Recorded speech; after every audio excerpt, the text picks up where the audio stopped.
Have you seen this video? Let's check it out together.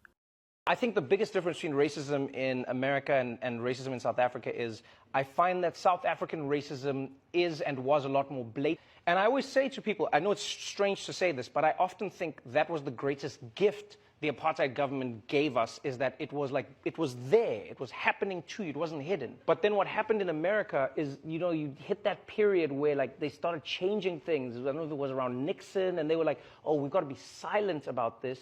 And then it wasn't blatant anymore. Now, people have to be like detectives of their own racism.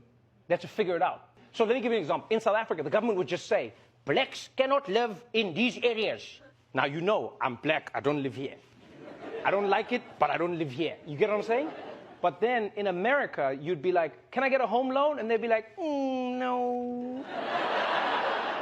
And you'd be like, why? And they'd be like, no.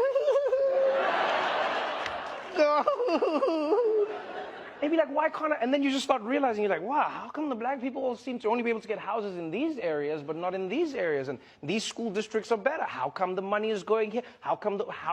And you get what I'm saying? And I know it sounds strange to say, but I think there's something liberating about fighting an obvious enemy as opposed to one that you have to prove exists.